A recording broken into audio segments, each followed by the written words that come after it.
नमस्कार, मैं हूं अतुल सिंघल। स्वागत है आपका हमारे खास और दैनिक कार्यक्रम नमो इम्पैक्ट में। दोस्तों, सुप्रीम कोर्ट की संविधान पीठ ने आज धारा 370 हटाए जाने के फैसले पर अपनी मोहर लगा दी है।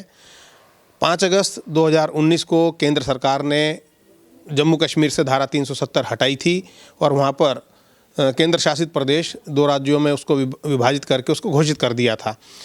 आज सुप्रीम कोर्ट के फैसले के बाद प्रधानमंत्री नरेंद्र मोदी ने स्वागत किया है और एक संवैधानिक मोहर लग गई है धारा 370 हटाए जाने के फैसले पर। हालांकि इस पर बीच बीच में कई सवाल भी खड़े होते रहे। हमारे साथ डॉक्टर नंदकिशोर गर्ग हैं, जो राजनीतिक विश्लेषक हैं। उन्होंने भी कई बार सवाल खड़े किए कि ऐसे सुनवाई का क्या औचित्य है। लेकिन गर्ग साहब, सुप्रीम कोर्ट ने भी आज इस बात को मान लिया कि सरकार के पास पावर है, राष्ट्रपति के पास पावर थी, धारा 370 अस्थायी थी और इसको हटाना बिल्कुल वैध है। जो निर्णय आया वो स्वागत योग्य है। बेशक 4 साल 3 महीने लगे, परंतु जो जवाहरलाल नेहरू जी ने कमिटमेंट किया था कि ये अस्थाई है और घिसते घिसते घिस जाएगी, घिसी भी। कुछ चीज़ें जो पहले सदर रियासत कहलाते थे, कश्मीर JNK के प्रधानमंत्री कहलाते थे, परंतु डॉक्टर श्यामा प्रसाद मुखर्जी के बलिदान के बाद एक देश में 2 निशान 2 प्रधान नहीं रहे कि उन्होंने बलिदान दिया। उसके बाद शेख अब्दुल्ला साहब जेल में रहे, कई साल रहे, फिर समझौता हुआ, फिर ये सारी चीज़ें एक लंबा इतिहास है कि कश्मीर को अस्थिर रखना, पाकिस्तान को मौका देना, पाक ऑक्युपाइड कश्मीर से बात ही ना करना कि ये हमारा है, ये एक स्थिति थी। परंतु हमारा एक शुरू से वायदा था। हमारे जो फाउंडर थे हमारे जनसंघ के, उन्होंने तो अपना बलिदान दिया था। तो अब मुझे लगता है कि ये जब अगस्त 19 में, ये 18 में जब ये हुआ, तो सबसे ज़्यादा आत्मा को शांति डॉक्टर मुखर्जी को मिली। और मेरे जैसे कार्यकर्ता जो बचपन से ही इसी नारे को लेकर दिया बाती का भी और सारा चलते थे, उनको लगा कि मोदी जी, और बिना किसी हिलजुल, जो कहते थे कश्मीर में झंडा उठाने वाला नहीं मिलेगा, आज लाल चौक पर तिरंगा फहराता हो। सोनिया के दोनों बच्चे वहाँ खूब घूम घाम के आए, बर्फ़ में खेल के आए, पत्थरबाजी सारी घटनाएं समाप्त हो गई, आतंकवाद समाप्त हो गया और विकास की एक नई लहर, टूरिस्ट का जितना बड़ा नंबर, आज वहाँ की जो राजनीति के साथ साथ आर्थिक जो स्तर है कश्मीर का, वो बढ़ रहा है। और इस जजमेंट से स्पष्ट हो गया कि भारत का संविधान सर्वोपरि है। जजमेंट में बड़ी महत्वपूर्ण बात कही गई है। जैसे आपने बताया, वहाँ पर विकास के तमाम कार्य हो रहे हैं, इसमें कोई दो राय नहीं। लेकिन जो सर्वोच्च न्यायालय के मुख्य न्यायाधीश ने कहा, उन्होंने ये कहा कि संप्रभुता जो है एक राज्य की दूसरे राज्यों से अलग नहीं हो सकती। वो तो क्योंकि हमारा फेडरल स्ट्रक्चर भी है और यूनिटरी भी है। एक हमारा संविधान जो बना है, राजेंद्र प्रसाद जी, अंबेडकर जी और हमारे जितने फाउंडिंग फादर्स थे, उन्होंने बड़ा संविधान सोच समझ के बनाया। देखने में क्या लगता है फेडरल के साथ साथ यूनिटरी है। केंद्र मजबूत नहीं होगा, और जब जब नहीं रहा 2000 साल में, जब जब इस देश को टुकड़े करने वाली साजिशें बरती। अभी भी JNU में 4-5 साल पहले नारे क्या लगते थे? इंशाअल्लाह देश के टुकड़े होंगे। कौन थे वो लोग? वो शहला थी कश्मीर की, या बाकी कम्युनिस्ट थे, CPM, माओ, इस सारे के सारे इस देश को एक देश ही नहीं मानते थे। वो रशिया की तरह मानते थे इसका भी टुकड़े टुकड़े हम करेंगे। परंतु जब से मोदी जी ने लगभग 9.5 साल में ये सारे मंसूबे जिनके थे लोगों के, वो सब फेल होते हुए, और जुडिशरी का अपना काम है कि 25 लोग चले गए पिटिशनर। अब कपिल सिब्बल जैसे लोग, प्रशांत भूषण जैसे लोग और ऐसे कई नाम हैं जो हर चीज़ के ऊपर लेके अपना सरकारी विरोधी रुख दिखाने के लिए तैयार। और जब वो सरकार में थे तो कुछ कर नहीं पाए कपिल सिब्बल। आज 25 पिटिशन थी, कितना समय लग गया सुप्रीम कोर्ट का। जो आम लोगों के नए जो मुकदमे के लिए समय नहीं बचता, क्योंकि इन चीज़ों में बहुत समय लगता है। परंतु जजमेंट जो भी आई, ये आगे के लिए हमारे लोकतंत्र को और मजबूत कर। आपने कहा कि आगे के लिए मजबूत करेगी, लेकिन मैं जो बयान पढ़ रहा था, सुन रहा था महबूबा मुफ्ती का, उसने कहा ये तो एक पड़ाव है और हमारे साथ धोखा किया गया है। आलोचना की उसने, सुप्रीम कोर्ट की भी आलोचना की, भारत के संविधान की भी आलोचना की, और ये कहा कि लड़ाई जारी रहेगी, ये ना समझा जाए कि जो था आज यहीं पर सब कुछ समाप्त हो गया है।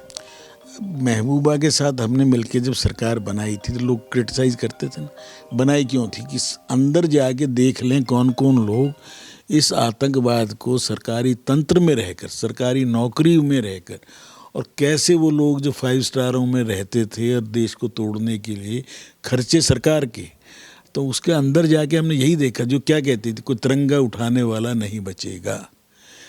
जिसके पिता गृह मंत्री भारत सरकार के थे, जिसकी बहन जब किडनैप हुई थी तो उसके लिए आतंकवादी छोड़े गए थे, उन आतंकवादियों ने ही हमारे जहाज़ का किडनैप किया था। तो आज क्या बोलेगी वो? उसका सारा परिवार तो कश्मीर में क्यों नहीं रहता, उसकी बहन बेंगलोर में या बाकी सब क्यों रहते हैं? क्योंकि उनमें आज कुछ है नहीं। अभी चुनाव के लिए शुरू में ही बोल दिया था अमित शाह जी ने भी, मोदी जी ने भी, भाजपा ने भी, कि शांति स्थापित कर कर हम पूर्ण राज्य का दर्जा फिर देंगे। वो हमारे आश्वासन पे सुप्रीम कोर्ट ने उसके जजमेंट का हिस्सा है, और 30 सितंबर तक इलेक्शन कराने। उसके अंदर पहली बार कॉन्स्टिट्यूशन के अंदर प्रोविज़न कर दिया शेड्यूल कास्ट, शेड्यूल ट्राइब, इनके लिए आरक्षण। तो ये बड़ा महत्वपूर्ण अभी 2 दिन पहले फैसला हुआ, और साथ में जो विस्थापित पंडित हैं उनके लिए भी सीटें रखी गई हैं, और वो सीटें भी रखी हैं जो पीओ की हैं जी।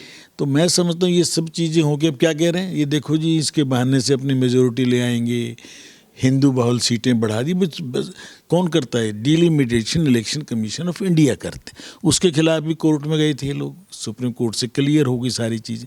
अब इलेक्शन होगा, जनता जिसको चाहेगी वो जीतेंगे वो जो लोकतांत्रिक तरीके से जीते। कभी 2% वोट लेकर अब्दुल्ला सरकार बनाते रहे ना।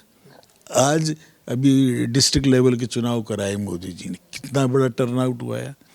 आज भारत का लोकतंत्र, अभी देखो 5 स्टेट में चुनाव हुआ, 4 में परिवर्तन हुआ, कितना स्वाभाविक रूप से, नेचुरल रूप से, शांतिपूर्ण ढंग से। मिजो कभी आतंकवाद ग्रस्त राज्य था, कितनी शांति से परिवर्तन आ गया। वैसे भी सबका जो प्रतिनिधित्व होना चाहिए संसद में या विधानसभा के अंदर, और शायद इसी लक्ष्य को लेकर जो कश्मीरी पंडित हैं, विस्थापित हैं, उनके लिए सीटें रखी गई होंगी। बिल्कुल रखी गई, और उसका कोई विरोध नहीं कर सकता। आज 4 महीने बाद लोकसभा चुनाव है ना, कश्मीर का भी पहले होगा, विधानसभा तो उसके बाद होगा। तो जिसका दम होगा वो लड़ेगा ना। हाँ ठीक है, 2 सीटें जम्मू और कश्मीर के हिस्से से, एक लद्दाख अब अलग से यूनियन टेरिटरी बन गया और वो रहेगा, अब उसमें वैलिडेट हो गया। अब ये जो बाकी है, कश्मीर पूर्ण राज्य का दर्जा पहले से हमारी कमिटमेंट है, क्योंकि कश्मीर को हम पूरा राज्य रखते हुए उनको हमने भावनात्मक दृष्टि से भी जोड़ लिया, आर्थिक रूप से भी मजबूत कर लिया। इन्वेस्टमेंट बड़ी आ रही है, दुबई से लेके सब बड़े लोग वहाँ आ रहे हैं। आज टूरिस्ट करोड़ों के अंदर एक साल में लोग जाएं, तो कितना ये सारा पैसा बाहर जा रहा था ना, जो धरती का स्वर्ग था। लोग स्विट्जरलैंड, अलमाटी और तजाकिस्तान कहाँ जाते थे। अब मोदी जी ने क्या, डेस्टिनेशन मैरिज भारत में करो, तो कश्मीर से बढ़िया जगह कहाँ मिलेगी लोगों को।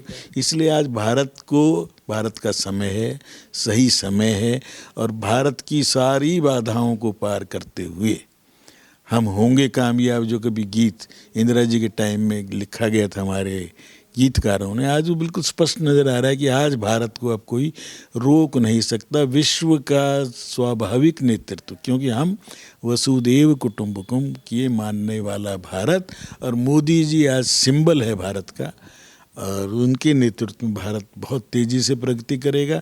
छोटी मोटी जो ये बाधाएं आती हैं, इनसे भी हम सीख के आगे बढ़ रहे हैं, और इससे भी सुप्रीम कोर्ट ने अपना निर्णय, बेशक समय लगता है ऐसी चीज़ों में, 25 पिटीशन को सुनना, वो भी सब विद्वान लोग, बड़े अपने आप को हाई फाई लोग, उन्होंने डाली थी। आज मैं समझता हूँ अब्दुल्ला परिवार इससे धीरे धीरे रिकॉन्साइल करेगा। इलेक्शन भी लड़ेंगे, मुफ्ती लड़े ना लड़े उसका कोई बहुत बड़ा फ़र्क नहीं पड़ता। भारत के अंदर मजबूत लोकतंत्र, भारत के 140 करोड़ लोगों का जो एक महत्वपूर्ण निर्णय है, और आने वाले मैं समझता हूँ 20-22 फरवरी को इलेक्शन डिक्लेयर हो जाएंगे। पता नहीं क्यों मीडिया 5 महीने बोलता है, 5 महीने तो पूरा प्रोसेस पूरा होने में लगेंगे। शुरू तो हो जाएगा 21 फरवरी को, election commission will declare the schedule of election. Hopefully Bharat में इस बार 350 से ज़्यादा सीटें लेकर मोदी जी आपसे चर्चा करेंगे बाद में, पर भारत का नेतृत्व करेंगे। बहुत आपको भी शुभकामनाएं, मीडिया का भी सहयोग हमें चाहिए ताकि भारत आगे बढ़े। हम रहें ना रहें, मेरा राष्ट्र प्रथम सबसे आगे रहना चाहिए। शुभकामनाओं के लिए बहुत बहुत धन्यवाद। डॉक्टर नंद किशोर ने जैसे कहा कि पूरा देश और पूरे भारतवासी आज के फैसले से खुश हैं जो सर्वोच्च न्यायालय ने दिया है धारा 370 को लेकर। देर आए दुरुस्त आए, तो वही बात आज चरितार्थ हुई है। कार्यक्रम नमो इम्पैक्ट में आज इतना ही। अगले कार्यक्रम में फिर मिलेंगे। नमस्कार।